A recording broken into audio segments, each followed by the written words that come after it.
সবচেয়ে সুন্দরতম যাকে বলা হয় বর্তমান বিশ্বের মধ্যে তাক লাগিয়ে দিয়েছে তার বিউটিফুলনেস দিয়ে, তার দৈহিক সৌন্দর্য, যেমন তার মুচকি হাসি, যেমন তার চাহনি, যেমন তার কথা, যেমন তার দেহ শ্রেষ্ঠ, তার নাম হচ্ছে, দেখবেন অনেক মানুষ আল্লাহ তাআলা সুন্দর করে তাকে সৃষ্টি করেছেন, ঠিক কিনা? এই সৌন্দর্যের কারণে আল্লাহ সুবহানাহু ওয়া তাআলা এত সুন্দর করে মানুষ সৃষ্টি করেছেন।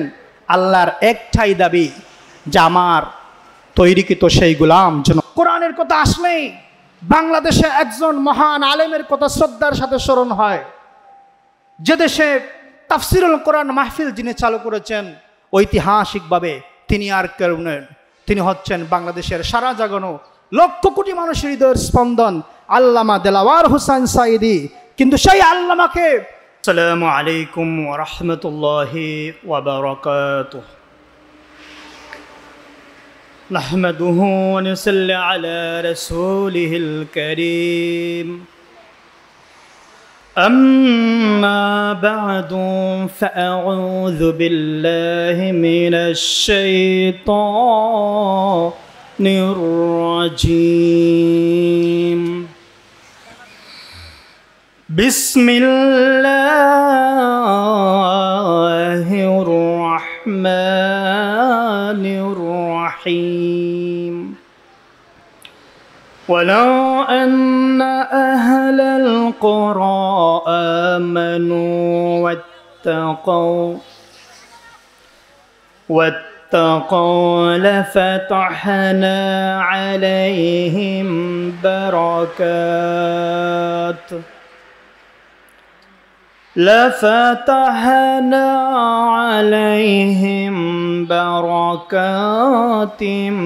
من السماء ولكن كذبوا فأخذناهم بما كانوا يكسبون.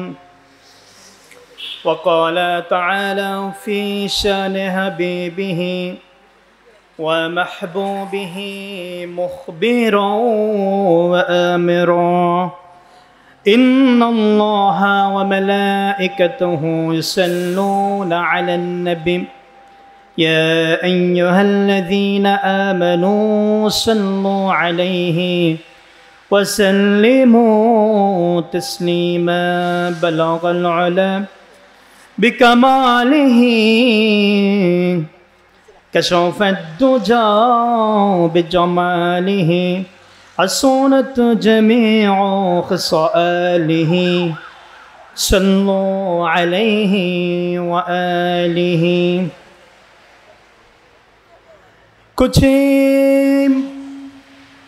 कुछ मिले या न मिले मोहम्मद मिले, यानी ओ शे जिससे अल्लाह मिले। बलागल उलम बिकमालिही कशफ़द्दुजा बिजमालिही असोनत जमीउ क़िसालिही। सल्लु अलैहि व आलिहि। হাজারো বেদনার পরে ফিরে আসনে তুমি আপন ঘরে। দিনের আলো তুমি ছড়িয়ে দিতে চলে গেলে মদিনায় মক্কা ছেড়ে। হে রাসূল তোমাকে বলি আমি কেমন করে। হে রাসূল তোমাকে বলি আমি কেমন করে। বিসমিল্লাহির রহমানির রহিম। পরম করুণাময় অসীম দয়ালু মহিয়ান গরিয়ান অনন্ত অসীম মহান আল্লাহ তাআলার দরবারে অসংখ্য গণিত শুকর এবং সুজুদ আদায় করে নেই যে মহান আল্লাহ সুবহানাহু ওয়া তাআলা আমাদেরকে ব্যস্তময় কর্মজীবনের মধ্যেও হাজারো ব্যস্ততার মাঝে হাজারো কাজের মধ্যে মহাবিশ্বের মহাবিস্ময় মহাগ্রন্থ কোরআনুল কারীম থেকে কিছু কথা শোনার তৌফিক দিয়েছেন। দুনিয়ার কল্যাণ এবং আখিরাতের মুক্তির লক্ষ্য নিয়ে আমরা আজকের এই তাফসীরুল কোরআন মাহফিলে আগমন এসেছি। আমাদের লক্ষ্য এবং উদ্দেশ্য হচ্ছে একটি, সেটা হচ্ছে দুনিয়ার কল্যাণ এবং মহান আল্লাহ সুবহানাহু ওয়া তাআলার সন্তুষ্টি কামনা করা। সমস্ত প্রশংসার মালিক একমাত্র কে? সেই মহান আল্লাহ তাআলার জন্য অন্তরের অন্তঃস্থল থেকে আবারও বলছি আলহামদুলিল্লাহ। সবাই বলছি রব্বানা লাকাল হামদ হামদান কাসীরান মুবারাকান তাইয়িবান ফীহি ইয়া রাব্বি লাকাল হামদু কামা ইয়ানবাগি লিজালালি ওয়াজহিক ওয়া আযীমি সুলতানিক। আমি মহান আল্লাহ তাআলার দরবারে শুকর আদায় করে নিলাম, কারণ হলো আমরা সবাই একজনের সন্তুষ্টি চাই। যদি সেই মহান আল্লাহ তাআলার সন্তুষ্টি আমরা পাই, তাহলে সেটাই হবে আমাদের জীবনের মৌলিক লক্ষ্য এবং মৌলিক উদ্দেশ্য। সুপ্রিয় ভাইরা, আজকের মাহফিলের সম্মানিত সভাপতি হযরত মাওলানা শাইখুল হাদিস আহমদ আলী কাসেমি দামাত বারাকাতুহুম এবং সুযোগ্য উলামায়ে কেরাম যারা আমন্ত্রিত হয়েছেন, তাদের সবাইকে আমার পক্ষ থেকে ধন্যবাদ জ্ঞাপন করছি। আমি আমার আলোচনার শুরুতে হযরত আমর রাদিয়াল্লাহু তাআলা আনহুর একটা উক্তি দিয়ে আমার বক্তব্য শুরু করতে চাই। হযরত আমর তিনি ছিলেন ইসলামের সেকেন্ড খলিফা, দ্বিতীয় খলিফা। হযরত আমর বলেছেন, আ'আজ্জানাল্লাহু বিল ইসলাম ফাইযা ইবতাগাইনাল ইজ্জাতা বিগাইরিহি আযাল্লানাল্লাহ। আল্লাহ সুবহানাহু ওয়া তাআলা আমাদেরকে ইসলাম দিয়ে আমাদেরকে দুনিয়াতে সম্মানিত করেছেন। আমরা যদি ইসলাম ছাড়া অন্য কিছু কামনা করি, তাহলে আযাল্লানাল্লাহ, আল্লাহ আমাদেরকে লাঞ্ছিত করবেন, অপমানিত করবেন। ইসলামী আদর্শ, ইসলামী কালচার, ইসলামী সভ্যতা ছাড়া, ইসলামী আইন ছাড়া, ইসলামী শরীয়ত ছাড়া যদি আমরা কিছু চাই, তাহলেই আমাদের কপালে জিল্লত চলে আসবে, আমাদের ভাগ্যে চলে আসবে লাঞ্ছনা, বঞ্চনা, অত্যাচার, নিপীড়ন, নির্যাতন। আমাদের মধ্যে সবচেয়ে বেশি যে জিনিসটি দরকার, সেটা আমার দৃষ্টিতে হচ্ছে একতা। Unity is power. আল্লাহ সুবহানাহু ওয়া তাআলা সেই ঐক্যবদ্ধ জাতি গঠন করার জন্য মহাগ্রন্থ আল কোরআনে বলেছেন। আল্লাহ রাব্বুল আলামিন বলেন, ওয়া'তাসিমু বিহাবলিল্লাহ ওয়া'তাসিমু, তোমরা ঐক্যবদ্ধ হও, বিহাবলিল্লাহি জামিআ, আল্লাহর রশ্মিকে ঐক্যবদ্ধভাবে আঁকড়ে ধরো। প্রশ্ন হলো, আল্লাহর রশ্মি মানে কি? আল্লাহর রশ্মি মানে হচ্ছে কোরআন, ইসলাম। যে ব্যক্তি ইসলামের আদর্শ, ইসলামের বিধানকে মেনে চলবে, সেজন্য আল্লাহর রশ্মিকে দৃঢ়ভাবে আঁকড়ে ধারণ করল। যে ব্যক্তি ইসলামের আদর্শ দৃঢ়ভাবে আঁকড়ে ধারণ করল না, সমাজবাদ, পুঁজিবাদ, অর্থনীতি, রাজনীতি, ম্যান মেড, মানবরচিত মতবাদকে অনুসরণ করল, সেই ব্যক্তি গোমরা হয়ে গেল। ঠিক কিনা? এজন্য নবীজি সাল্লাল্লাহু আলাইহি ওয়াসাল্লাম বলেছেন, তারাকতু ফীকুম আমরাইন, ও আমার উম্মতেরা, আমি তোমাদের কাছে দুইটা বস্তু ছেড়ে গেলাম, যতদিন পর্যন্ত আমার আনিত সেই দুইটা বিষয়বস্তুর উপর তোমরা দৃঢ়ভাবে আঁকড়ে ধারণ করবে, ততদিন পর্যন্ত তোমরা গোমরা হবে না, পথভ্রষ্ট হবে না। একটা হলো কিতাব, আল্লাহর কিতাব, আর আরেকটা হচ্ছে বিশ্বনবীজির সুন্নাহ। ঠিক কিনা বলেন? সেই সুন্নত মানতে হবে জীবনের সব জায়গায়, নাকি এক জায়গায়?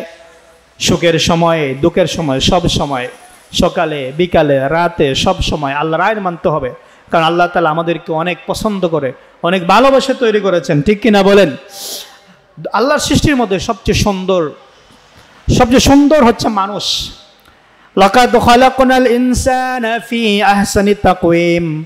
আল্লাহর সৃষ্টির মধ্যে সবচেয়ে সুন্দর হলো মানুষ। আকাশের চাঁদের চাইতেও সুন্দর। ঠিক কিনা? আকাশের চাঁদ শুধুমাত্র তার মধ্যে উজ্জ্বলতা আছে, মায়াবী কোনো লাবণ্য এটা নাই, কিন্তু মানুষের মধ্যে আল্লাহ তাআলা এমন অনেক গুণ দিয়েছেন যেটা আকাশের চাঁদের থেকে শ্রেষ্ঠ। ঠিক কিনা? আমরা জানি আমাদের নবী মুহাম্মদ রাসূলুল্লাহ সবচেয়ে সুন্দর ছিলেন, ঠিক কিনা? চাঁদের চেয়ে সুন্দর তুমি নবী আমার কামলিওয়ালা, ঠিক না?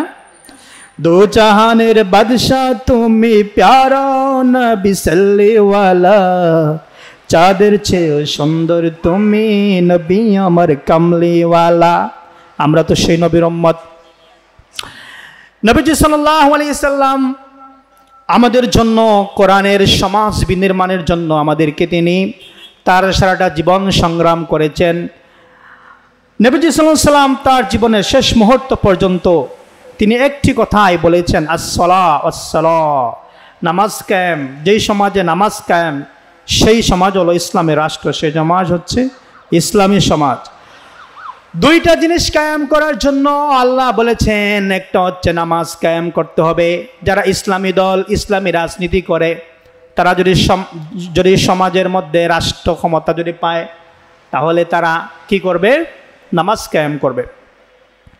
আল্লাযীনা ইম্মাক্কান্নাকুম ফিল আরদি আকামুস সালাহ ওয়া আতাউয যাকাহ ওয়া আমারু বিল মা'রুফ ওয়া নাহাউ আনিল মুনকার। চারটা কাজ। 1 নম্বর নামাজ প্রতিষ্ঠা করা, 2 নম্বর যাকাত প্রদান করা, 3 নম্বর সৎ কাজের আদেশ দেয়া, 3 নম্বর অসৎ কাজ থেকে নিষেধ করা। এই 4টি বৈশিষ্ট্য হচ্ছে ইসলামী সমাজের সরকারের 4টি বৈশিষ্ট্য, ঠিক কিনা?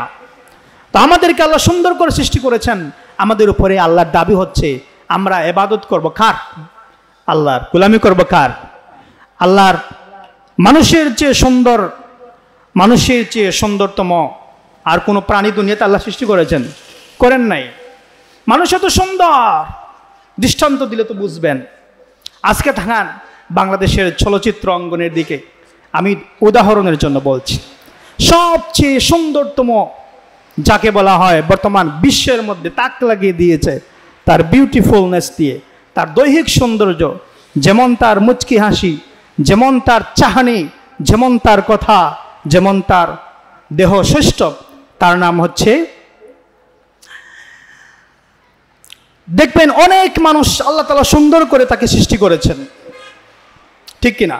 এই সৌন্দর্যের কারণে আল্লাহ সুবহানাহু ওয়া তাআলা এত সুন্দর করে মানুষ সৃষ্টি করেছেন। আল্লাহর একটাই দাবি যে আমার তৈরিকৃত সেই গোলাম যেন শুধুমাত্র আমি আল্লাহর গোলামি করে, শুধু যেন কার গোলামি করে? আল্লাহ তাআলার গোলামি করে। সুতরাং সেই শ্রেষ্ঠ মানব জাতি হয়ে আমরা শ্রেষ্ঠভাবে জীবনযাপন করব। আর সেই শ্রেষ্ঠ মানব জাতিকে আল্লাহ তাআলা এমন কিছু বৈশিষ্ট্য দিয়েছেন যার মাধ্যমে সে দুনিয়াতে শ্রেষ্ঠ হওয়ার যোগ্য। সে যদি আল্লাহর আইন না মানে তাহলে কি সে শ্রেষ্ঠ হতে পারে? শুধু মানুষ হলে, জন্ম নিলে মানুষ হয় না। একটা গরুর গর্ভ থেকে বাহির হলে সে গরুর বাচ্চা হয়, ছাগলের গর্ভ থেকে আসলে সে ছাগলের বাচ্চা হয়। কিন্তু মানুষের গর্ভ থেকে আসলে সে মানুষ হয় না, তাকে মানুষ বানাতে হয়, তাকে কোরআনের শিক্ষা দিতে হয়, রহমানের শিক্ষা দিতে হয়। আর রহমান আল্লামাল কোরআন খলাকাল ইনসান আল্লামাহুল বায়ান। দয়াময় তিনি তোমাদেরকে কোরআন দিয়েছেন, তোমাদেরকে সৃষ্টি করেছেন, তোমাদেরকে বয়ান শিক্ষা দিয়েছেন। সে আল্লাহর আনুগত্য করার জন্য আল্লাহ বলেছেন। এজন্য আমি যে আয়াতে কারিমা তিলাওয়াত করেছি সেটার মধ্যে আল্লাহ বলছেন ওয়া'তাসিমু বিহাবলিল্লাহ, তোমরা আল্লাহ রশ্মিকে দৃঢ়ভাবে আঁকড়ে ধরো। আল্লাহর রশ্মি মানে কি? আল্লাহর রশ্মি মানে হচ্ছে কোরআন, আল্লাহর রশ্মি মানে হচ্ছে হাদিস। যদি আমরা আল্লাহর এই রশ্মিকে আঁকড়ে ধারণ করি, কোরআনের বিধান অনুযায়ী কে বললো, সমাজ কি বললো, রাষ্ট্র কি বললো, সেটা দেখার বিষয় না, শরীয়ত কি বলেছে সেটাই হচ্ছে দেখার বিষয়, ঠিক কিনা? আল্লাহ যখন আদমকে সৃষ্টি করলেন, আদমের ভালো লাগে না, ঘুমাতে গেলে ঘুম হয় না, বসতে গেলে ভালো লাগে না, খেতে গেলে ভালো লাগে না। জান্নাতের ভিতরে এতগুলো নিয়ামত পেয়েছেন, মনের ভিতরে একটা শূন্যতা বিরাজমান। আল্লাহ তাআলা জান্নাত দিয়েছ, জান্নাতের সুখ দিয়েছ, রাত প্রাসাদ দিয়েছ, সুন্দর সুন্দর অট্টালিকা দিয়েছ। জান্নাতে এত সুন্দর নিয়ামত পেয়েছি, আমার মনের ভিতরে একটা শূন্যতা বিরাজমান। আল্লাহ সুবহানাহু ওয়া তাআলা বুঝতে পারলেন কি শূন্যতা। আল্লাহ রাব্বুল আলামিন আদম আলাইহিস সালামের জন্য সুন্দর করে একজন প্রাণী সৃষ্টি করলেন। প্রাণী না, প্রাণী মানুষ হলো প্রাণী, মানুষ কি প্রাণী নয়? মানুষের ক্লাস হচ্ছে মানুষ হলো প্রাণী। এই প্রাণীটির নাম দিলেন হাওয়া। আদম আলাইহিস সালাম ঘুম থেকে জেগে উঠে দেখে তার ডান পার্শ্বে একজন মহিলা বসা।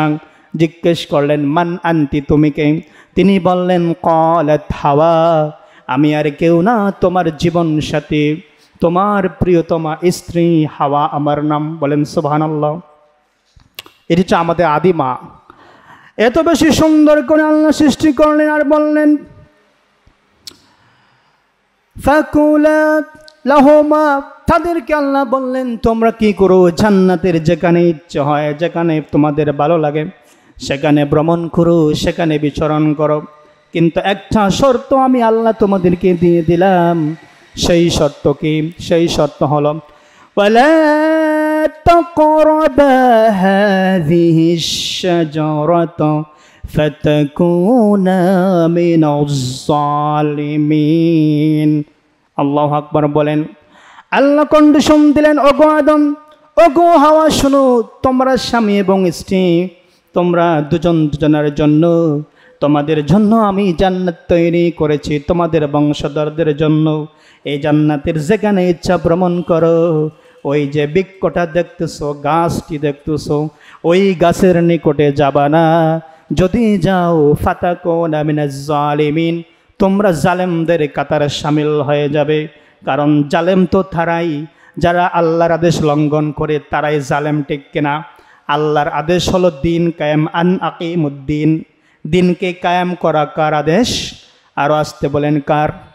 আল্লাহ বলছেন, বান্দারে আন আকিমুদ্দিন, তুমি আমার দিনকে কায়েম করো। আমরা বললাম, আল্লাহ কোথায় কায়েম করব? আল্লাহ বলছেন, সমাজের মধ্যে, রাষ্ট্রের মধ্যে, ব্যক্তির মধ্যে, পরিবারের মধ্যে, আমার দুনিয়ার সমস্ত জায়গায়, রান্নাঘর থেকে নিয়ে বঙ্গভবন পর্যন্ত, রাষ্ট্রভবন পর্যন্ত আমি আল্লাহর আইনকে তুমি কায়েম করো, প্রতিষ্ঠা করো। যদি না করো, আদম আর হাওয়া যেরকম আমার আইনকে, একটা আদেশকে লঙ্ঘন করে জালেম হয়ে গিয়েছে, তোমরাও আমার আদেশ লঙ্ঘন করে ওই রকম জালেম হয়ে যাবে, ঠিক কিনা বলেন? আমরা জালেম না, আমরা জালেম হতে চাই না, আমরা আলেম হতে চাই। বিশ্বনবী বলছেন, কোন আলিমান, তুমি আলেম হও, আও মুতাআল্লিমুন, অথবা আলেমের শিক্ষাদানকারী হও, আলেমের মজলিসের ছাত্র হও, অথবা কি হও, কোন আলিমান আও মুতাআল্লিমুন, দিনের প্রচারক হও। চতুর্থটা হয় না, চতুর্থ নম্বর মানে হচ্ছে আলেমের বিরোধিতাকারী হয় না, ঠিক কিনা বলেন? এজন্য বলছি, আমলকে সুন্দর করেন। আখলিস দীনাকা ইয়াকফিকাল আমালু কালিল। আমার ভাইরা, আমার বন্ধুরা, আল্লাহ বলছেন, বান্দারে তুমি যদি তোমার আমলকে সুন্দর করো, কিয়ামতের ময়দানে মা যখন ছেলেকে বলে যাবে, বাবা যখন মেয়েকে বলে যাবে, স্বামী স্ত্রী যখন একে অন্যকে বলে যাবে, কেউ কারো পাশে আসবে না, পরিচয় দিবে না। আল্লাহ বললেন, দুনিয়াতে যে তুমি একটা আমল করেছ, ওই আমলটা আজকে কিয়ামতের ময়দানে আমি তোমার জন্য সেভ করে রেখেছি। দেখো, ওই নেক আমলটা তোমার জন্য আমি সংরক্ষণ করে রেখেছিলাম, এজন্য আমি আল্লাহ তোমাকে এর বিনিময়ে মাফ করে দিলাম। বলেন সুবহানাল্লাহ। এজন্য হচ্ছে মানুষ হচ্ছে সৃষ্টির সেরা জীব, আশরাফুল মাখলুকাত। আজকে বিশ্বের সবচেয়ে সুন্দরের দিক দিয়ে, চাহনির দিক দিয়ে দেখবেন একজন মডেল তারকা, যার নাম হচ্ছে রাশ্মিকা মান্ধানা। আওরঙ্গবার্লিন, রাশ্মিকা মান্ধানা, ঐশ্বরিয়া, এদের রূপের বহর এত, মানুষ যখন এই ঐশ্বরিয়া রাশ্মিকা মান্ধানার দিকে তাকায়, এক পলকে তাকায়, আরেক পলক মারতে পারে না। এত সুন্দর করে আল্লাহ মানুষকে সৃষ্টি করেছেন। যেমন তার কথা, যেমন তার ফেস কাটিংয়ের দিক দিয়ে সেরা, তেমন তার রুচিসম্মত হাসি, তেমন তার মায়াবী চাহনি। মনে হয় আল্লাহ যদি মানুষকে এত সুন্দর করে সৃষ্টি করে, না জানে সেই আল্লাহ কত সুন্দর, ঠিক কিনা? দুনিয়া সুন্দর, পাহাড় সুন্দর, সাগর সুন্দর, সুন্দরে সুন্দরে পাল্লা, জানি না কত সুন্দর তুমি আল্লাহ। আল্লাহ হচ্ছেন সবচাইতে সুন্দর। ইন্নাল্লাহা জামিলুন ওয়া ইউহিব্বুল জামাল, ঠিক কিনা বলেন? আমার বন্ধুগণ, আমি আপনাদেরকে সতর্ক করতে চাই, এটা ইমানের দাবি থেকে বলতেছি। আজকে আমাদের মেজরিটি ভাগ বাংলাদেশের মধ্যে সংখ্যাগরিষ্ঠ মুসলিম রাষ্ট্র, কিন্তু আমরা সংখ্যায় গরিষ্ঠ হওয়ার পরেও আমরা আজ অনেক দিক দিয়ে পিছিয়ে আছি। বাংলাদেশে মুসলমানদের সবচাইতে বেশি শত্রু, সবচেয়ে বড় শত্রু হচ্ছে একটা গোষ্ঠী, তাদের নাম আর কেউ না, তারা হচ্ছে ইস্কন। এরা সাধারণ কোনো হিন্দু না, এরা মুসলমানদের বাড়িঘর, মুসলমানদের অধিকার, মুসলমানদেরকে তারা দেশ ছাড়া করতে চায়। তারা মুসলমান রাষ্ট্রকে দখল করে এই দেশে খ্রিস্টানদের মিশনারি কায়েম করতে চায়। আমাদের বুকে এক বিন্দু রক্ত থাকতে বাংলাদেশে কোনো খ্রিস্টানদের এজেন্ডা বাস্তবিত হতে দেব না ইনশাআল্লাহ, বলি ইনশাআল্লাহ। ইসলামের জন্য একজন যথেষ্ট, তাওহীদের জন্য একজনই যথেষ্ট। যখন ইসলাম প্রথম কায়েম হয়েছিল, ইব্রাহিম আলাইহিস সালাম ছাড়া আর কোনো পয়গম্বর যখন ছিল না, আমার বন্ধুগণ, ইব্রাহিম আলাইহিস সালাম নমরুদের সাথে একাই মোকাবেলা করেছেন। নমরুদ তাকে আগুনের কুণ্ডলীর মধ্যে নিক্ষেপ করে দিয়েছিল। আল্লাহ রাব্বুল আলামিন সে আগুনকে বললেন, কুলনা ইয়া নারু কুনি বারদান সালামান আলা ইব্রাহিম। আল্লাহু আকবার বলবেন না? আল্লাহ বললেন, হে অগ্নি, হে আগুন, আমার ইব্রাহিমের জন্য শীতল আর শান্তিদায়ক হয়ে যাও, এমন শীতল হও, এমন শান্তিদায়ক হও, আমার ইব্রাহিমের গায়ের একটা পশম যেন তোমার আগুন স্পর্শ না করে। এজন্য আল্লামা কবি ইকবাল রহমাতুল্লাহি আলাইহি বলেন, আল্লামা ইকবাল বলেন, উজবেহি হে জো ইব্রাহিম সো ঈমান পায়দা, उजबही है जो इब्राहिम सा ईमान पैदा, आग कर सकती है अंदाज गुलिस्तान पैदा। और मुसलमान, তুমি যদি তোমার ইমানকে হযরত ইব্রাহিমের আলাইহিস সালামের মতো তৈরি করতে পারো, নমরুদের আগুনের কুণ্ডলী ছেড়ে আল্লাহ তাআলা নমরুদের আগুনের কুণ্ডলীকে তোমার জন্য জান্নাতের বাগান বানিয়ে দেবে। বলেন সুবহানাল্লাহ, ঠিক কিনা বলেন? ইমান তো সেরকম হতে হবে, খাব্বাবের মতো, খুবাইবের মতো ইমান হতে হবে, সুমাইয়ার মতো ইমান হতে হবে, খালিদ ইবনে ওয়ালিদের মতো ইমান হতে হবে, বেলাল হাবশির মতো, সুহাইব রুমির মতো, ঠিক কিনা? আবু বকরের মতো, ঠিক কিনা বলেন? আমারের মতো, যে আমারকে রাসূলুল্লাহ বললেন, হ্যাঁ আমার, আমারকে রাসূলুল্লাহ বললেন, আমার রে, হ্যাঁ আমার, তুমি সব চাইতে কাকে বেশি ভালোবাসো? হযরত আমর বললেন, ওয়াল্লাহি, আল্লাহর কসম, আমি আমার নিজের জীবনকে সব চাইতে বেশি ভালোবাসি। এটা তো স্বাভাবিক, আমার জীবন তো আমার কাছে সবচেয়ে বেশি প্রিয়, ঠিক কিনা? আমার লাইফ তো আমি সবচেয়ে বেশি ভালোবাসবো, আমার কেরিয়ারকে, এটাই তো সিম্পল কথা।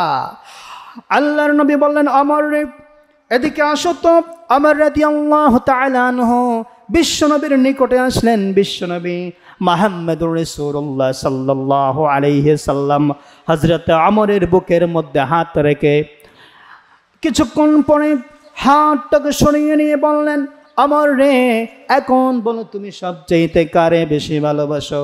আমর রাদিয়াল্লাহু তাআলা আনহু কান্না বিগলিত কণ্ঠে তিনি বলতেছেন, ইয়া রাসূলুল্লাহ, ইয়া হাবিবাল্লাহ, একটু আগেও আমার নিজের জীবন আমার কাছে সবচাইতে বেশি প্রিয় ছিল, কিন্তু আল্লাহর কসম করে বলি, এই মুহূর্তে সমস্ত পৃথিবীর মধ্যে আমি আমার কাছে আমার রাসূলকে আমি সবচাইতে বেশি ভালোবাসি। আমার জীবনের চেয়ে আমি আপনাকে ভালোবাসি, এত বেশি ভালোবাসি, আমার হৃদয়টা চিরে, আমার কলিজাটা চিরে যদি প্রয়োজন হয়, আমার রাসূলের জন্য আমার কলিজাটা দিয়ে দেব। ঠিক কিনা বলেন? সেই মান কি আমাদের মধ্যে আছে? সেই মান আমাদের দরকার। আজকে বাংলাদেশে মুসলমান অন্তত যদি হয় 18 কোটি মুসলমান, হিন্দুরা হাতে গোনা কয়েক লাখ যদিও হয়, আমি জানি না পরিসংখ্যান কত, কম বেশ হবে, কিন্তু আমরা এত নির্যাতিত কেন? আমাদের কাছে সময়ের দাম নাই। Time is tight, wait for none, আল ওয়াক্তু ওয়াল মাউজু লা ইয়ান্তাজিরু মিন আহাদ। সময় এবং স্রোত কারোর জন্য অপেক্ষা করে না। আমাদের কাছে আমাদের টাইমের সময় নাই, আমাদের সময়ের মূল্যায়ন নাই। America, Greenland, Finland, Italy, New Zealand, Sweden, Switzerland, দুনিয়াতে ইউরোপের যতগুলো কান্ট্রি আমি দেখেছি, আমার জানা মতে যতগুলো রাষ্ট্র আমি দেখেছি, সব রাষ্ট্রের মধ্যে সময়ের অনেক মূল্যবান। তারা টাইম মতো অফিসে যায়, টাইম মতো অফিস থেকে আসে, টাইম মতো খাবার খায়, টাইম মতো সব কিছু করে। একমাত্র বাংলার জমিনে আমি দেখেছি সময়ের কোনো মূল্যায়ন নাই, সে দেশে সময়ের দাম নাই। অথচ আল্লাহ বলছেন ওয়াল আসর ইন্নাল ইনসানা লাফি খুসর, সময়ের কসম করে বলছেন মানুষরা ক্ষতির মধ্যে আছে, ক্ষতিগ্রস্ত হয়ে গিয়েছে। এই মানব জাতি, এই মানব সভ্যতা ক্ষতির মধ্যে পড়ে আছে। কারণ হচ্ছে তারা তাদের সময়কে মূল্যায়ন করে না, ঠিক কিনা? এই বেলাবাই মদ খেয়ে নাও, কাল নিশীতের ভরসা কই, চাঁদনি জাকিবে যুগ যুগ ধরে, আমরা তো আর রবনাশ হই। আমরা এমনভাবে কথা বলতেছি, আমাদের কাছে সময়ের কোনো দাম নাই। আজকে এই মাহফিলে এসেছে, আমরা অনেকেই এসেছি। এই মাহফিলটা হচ্ছে একটা জান্নাতের টুকরা, ঠিক কিনা বলেন? রাসূলুল্লাহ বলেছেন যে মাজালিসুল ইলমি হিয়া রাউদাতুম মির রিয়াদিল জান্নাহ, যেখানে কোরআনের কথা হয় সেটা হচ্ছে জান্নাতের বাগান, ঠিক কিনা? আমাদের কোরআনের কথা আসলেই বাংলাদেশে একজন মহান আলেমের কথা শ্রদ্ধার সাথে স্মরণ হয়। যে দেশে তাফসিরুল কোরআন মাহফিল যিনি চালু করেছেন ঐতিহাসিকভাবে, তিনি আর কেউ নন, তিনি হচ্ছেন বাংলাদেশের সারা জাগানো লক্ষ কোটি মানুষের হৃদয়ের স্পন্দন আল্লামা দেলাওয়ার হোসেন সাঈদী। কিন্তু সেই আল্লামাকে মজলুমরা, জালেমরা মজলুম বানিয়ে সুদীর্ঘ 16টি বৎসর কারাগারের মধ্যে নির্মম অত্যাচার করে, তাকে বিভিন্নভাবে আঘাত করে, টর্চার করে, নির্যাতন করে জাতির এমন একটা নক্ষত্রকে এলেমের আকাশ থেকে কষিয়ে নিয়েছে। অথচ আমরা মুসলমান, আল্লামা দেলাওয়ার হোসেন সাঈদী এই মাহফিলগুলোকে তিনি এত সুন্দরভাবে তিনি ভালোবাসতেন। কোরআনের পাখিগুলা কোরআন শোনার জন্য দূর দূরান্ত থেকে আসতো। আমরা যত আলেম কোরআনের মাঠে কথা বলে, যত আলেম, সবার জন্য দোয়া করব, ঠিক কিনা? আমার অনেক প্রিয়, অনেক শ্রদ্ধেয় ছিলেন আল্লামা দেলাওয়ার হোসেন সাঈদীকে আমার হৃদয় থেকে আমি ভালোবাসি। আল্লাহ ওনার মাকবারাকে, ওনার কবরকে জান্নাতের টুকরা বানিয়ে দেখ, আমরা বলে আমিন। এরকম আলেম বাংলাদেশে আর আসবে বলে আমার মনে হয় না, ঠিক কিনা বলেন? জালেমরা যতই শক্তিশালী হোক, এই জালেমদের অপবাদ, এই জালেমদের অপদস্থ একদিন হতেই হবে। এই জালেমরা একদিন পরাজিত হবেই, কারণ সত্যের জয় হবে নিশ্চয়। সত্যের জয় হয়, মিথ্যারই লয় হয়। মিথ্যা কখনো মাথা উঁচু করে দাঁড়াতে পারে না, সত্যই মাথা উঁচু করে দাঁড়ায়। 1 লক্ষ মিথ্যাকে যদি একদিকে রাখেন, একটা সত্যকে যদি একদিকে রাখেন, কোনটার পাল্লা বাড়ি হবে বলেন তো? সত্যের পাল্লাই বাড়ি হবে, কথা বলেন ঠিক কিনা? সত্যের পক্ষে গান গাই বলে আমি বিদ্রোহী, সত্যের পথে ডাকি বলে আমি বিপ্লবী, কোরআনের কথা বলি তাই বলে আমাকে জঙ্গিবাদী। আমি কোরআনের কথা বলবো, যেটা বলার সাদাকে সাদা, কালাকে কালা আমি বলবো। যে কি বললো, কে কি বললো, এটা দেখবো না। আমার বন্ধুগণ, এজন্য বাংলাদেশের মুসলমানদের ধর্মীয় অনুভূতিতে যারা আঘাত করে, তাদের সাথে আমাদের কোনো সম্পর্ক নাই। আমরা কারো অনুভূতিতে আঘাত করি না। আমি জানি যেটা আমার পছন্দ সেটা অন্যের পছন্দ নাও হতে পারে। আরে ভাই, কলা আমার খেতে ভালো লাগে, তাই বলে কি সবার ভালো লাগবে? মধু আমার কাছে অনেক প্রিয়, অনেকের কাছে তো মধু অপ্রিয়, অনেকের কাছে মদটা প্রিয়, আমার কাছে মধু পান অনেক প্রিয়, অনেকের কাছে মদ পানকে অনেক প্রিয় মনে হয়। এটা হচ্ছে যার যার রুচি, যার যার চাহিদা। কিন্তু তাই বলে আমি মধু পছন্দ করি, একজন মদ পান পছন্দ করে, এটা তো তোমার রুচি, এটা তোমার রুচির কারণে হয়। কিন্তু তাই বলে তোমার মদ যদি তোমার কাছে প্রিয় হয়, এটা কখনো সত্য মানদণ্ড নয়। কোনটা কার কাছে প্রিয় সেটা সত্যের মানদণ্ড নয়। সত্যের মানদণ্ড হচ্ছে সেইটা যেটা সত্য, সেটা দিবালুকের ন্যায় পরিষ্কার, যেটা হক, যেটা রাইট, সেটা দিবালুকের ন্যায় পরিষ্কার। সূর্য সূর্য পূর্ব দিকে উঠে পশ্চিম দিকে অস্ত যায়, এই কথা যেরকম দিবালুকের মতো পরিষ্কার। এই সোনার বাংলাদেশে 56,000 মুসলমানদের বর্গ মাইলের এই দেশেই একদিন কোরআনের বিজয় হবে ইনশাআল্লাহ, এতে কোনো সন্দেহ নাই। সূর্য যে এরকম পূর্ব দিকে উঠা পশ্চিম দিকে অস্ত যায়, পূর্ব দিকে উঠে পশ্চিম দিকে অস্ত যাওয়া যেরকম ধ্রুব সত্য, এই দেশেই কোরআনের আইন, কোরআনের সমাজ, কোরআনের রাজ বাস্তবিত হবে। এটাই রাইট, এটাই বাস্তব, এটাই হচ্ছে সর্বসম্মত কথা, এতে কোনো সন্দেহ নাই। ঠিক কিনা বলেন? আমরা চাই বাংলাদেশের প্রতিটি ঘরে কোরআনের আলো ছড়িয়ে পড়ুক। আমরা সব সময় ইসলামের সাথে, ঐক্যের সাথে, শান্তির সাথে, বাংলাদেশে সাম্প্রদায়িক কোনো দাঙ্গা নাই, আমরা সাম্প্রদায়িক সম্প্রীতি বজায় রেখে এই ভূখণ্ডে বসবাস করি। কারণ হচ্ছে আমরা আত্মবিশ্বাসী, আমাদের রব আমাদেরকে অনুকূল প্রতিকূল সমস্ত পরিবেশের মধ্যে আমাদেরকে আল্লাহ তাআলা সাহায্য করবেন। আমি আপনাদের কাছ থেকে দোয়া চাই, সবাই এই মাহফিল সুন্দর এবং সাফল্যমণ্ডিত করবেন আপনাদের উপস্থিতির মাধ্যমে। সবাই ভালো থাকবেন, সুস্থ থাকবেন। আল্লাহ হাফেজ। আসসালামু আলাইকুম ওয়া রাহমাতুল্লাহি তাআলা ওয়া বারাকাতুহু।